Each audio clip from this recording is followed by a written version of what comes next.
at the season premiere of Life After Lockup, starting off with Kim and Joey. Kim is preparing for a yard sale, and she thinks if she sells her enough baby clothes and some stuff around the house, she's going to be able to come up with enough to put 3% down on a house so her and Joey can move.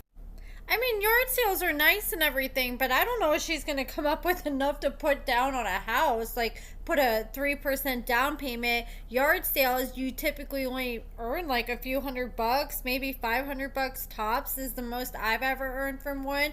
Unless she has like hella stuff or like really big items that she's about to sell. And Joey still isn't working, but he's at least stepping up into the father role. Every morning he takes the kids to school, he picks them up, and he's like, look, Kim has been doing this all by herself. It's about time she gets a break.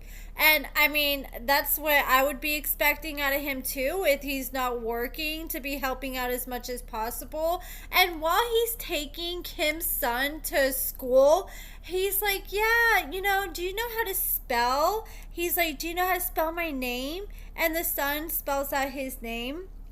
And I wanted to point this out because we're going to come back to that later on in this video. But he is sitting there talking to the son. He's like, oh my God, you look just like me. And Joey reveals that there was like a month period where Kim had slept with her husband, but they weren't married yet, and her and Joey had hooked up that month.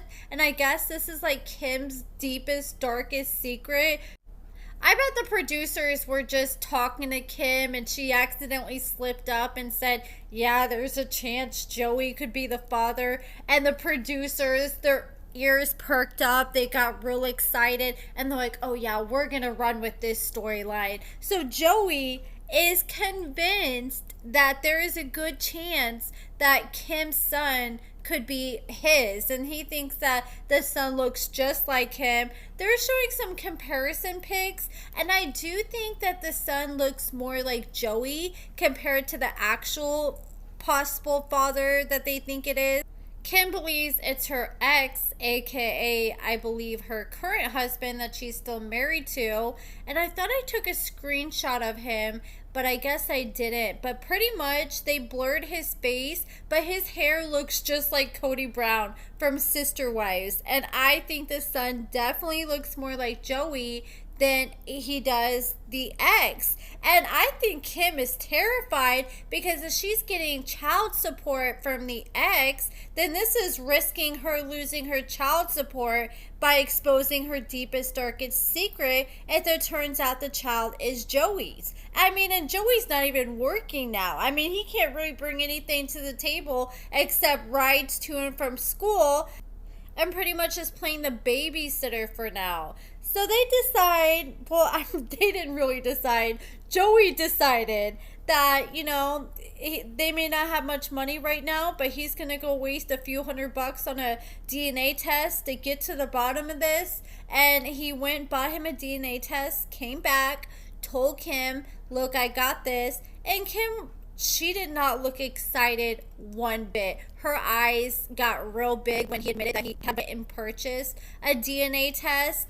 And she's like, well, what are you going to even tell my son that you're doing when you're just swabbing him? I mean, he's going to want to know what's going on. So Joey comes up with the clever idea that he's just going to tell the son that he's testing everybody for COVID.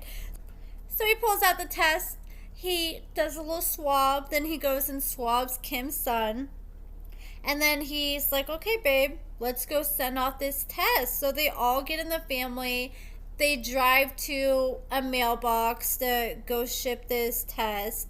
And, what I pointed out earlier in the video, Joey was asking Kim's son, oh yeah, do you know how to spell my name? And he spelled his name correctly. And then Joey's like, yeah, we're going to find out real soon if I'm his Daddy soon.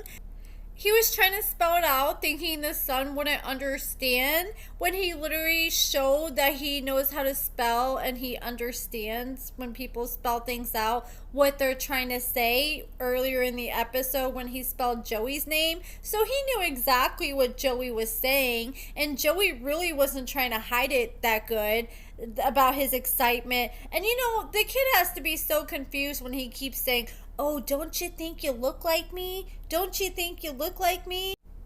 I want to be playing games with that child's head, and I just don't like how they're going about this on TV and kind of bringing the kid into their storyline about taking a DNA test and doing all this in front of the kid. Like, it'd be one thing if they went to a doctor's office and it was just Kim and Joey and they weren't driving around talking about this in front of the kid.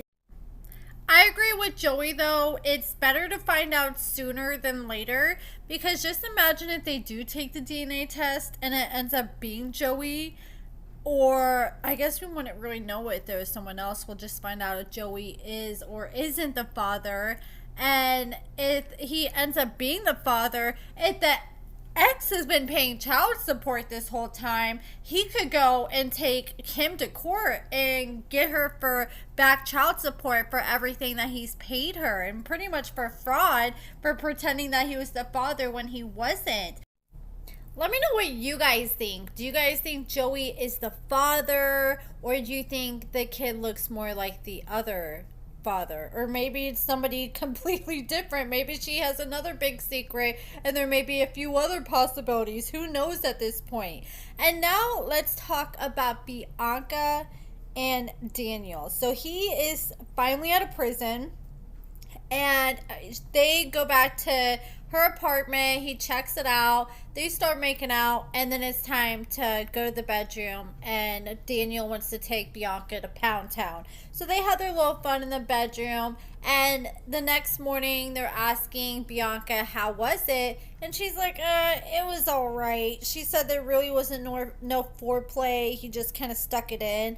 And I mean, that's what I would have expected with Daniel, especially given that he said that he hasn't really had sex in years, even before he went to prison, because he claims nobody wanted him. So he's just used to using his hand. The thing was, Bianca's telling the producers, yeah, it was all right. It wasn't everything I was hoping and dreaming of. Yet when Daniel asked her how it was, she's like, oh yeah, it was good. That would have been the perfect time to say, yeah, it was good, but next time I'm going to need you to do more than just stick it in.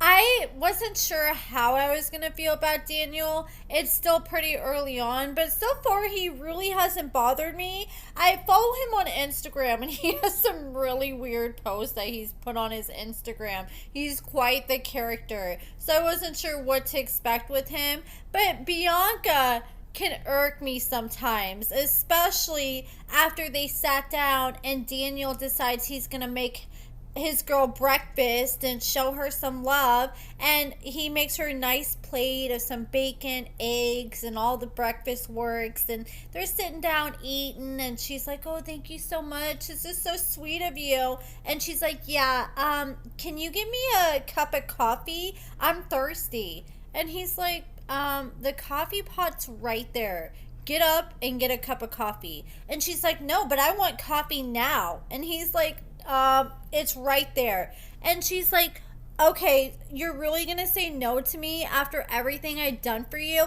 And I didn't like that one bit, how she's holding it over his head. And he gave her the right response. He's like, why did you do those things though? And she's like, because I love you. So if you did it because you love me, then don't hold it over my head.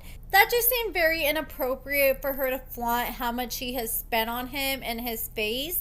It just came across as condescending and manipulative, because she's just like reminding him of all the generosity, trying to make him feel indebted or obligated, and that's going to strain their relationship, and it undermines the value of her spending this money on him, because it feels like she was doing it to create a power imbalance instead of trying to do it to show her man how much he loves him.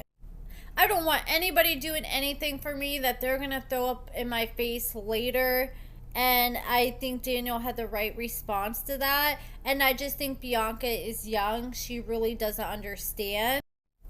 And here's another thing. When you're in prison, especially as a male, I mean, it goes both ways, male and females. When you go in prison, people will test you all the time. Like, hey, can I get that from you? Hey, can you do this for me? And some people will try to see if they can make you their bitch just to see if you'll allow it and see how much they can walk all over you. And you have to be tough in prison and turn that down and keep your head up high. And the more that you show weakness, the more people are going to prey on that. If they see that you show just a little bit of weakness, they're going to exploit the hell out of that if they perceive you as weak or submissive, and they'll sit there and force you to do favors or participate in illegal activities for them. People will just gradually see how far they can push you. And that's how it feels like Bianca was being with Daniel, and she's not understanding that he just came out of prison, where doing that for other people is not cool or not frowned upon.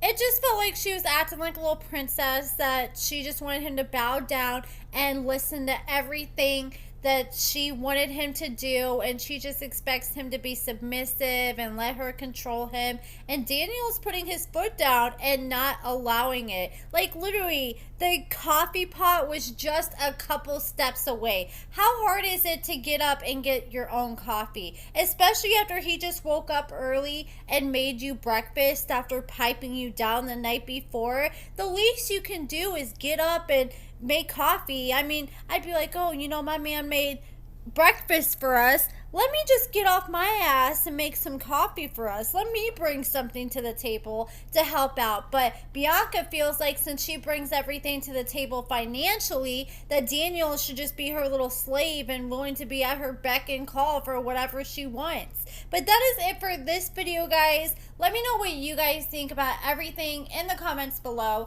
Give this video a thumbs up, subscribe, and thank you so much for watching.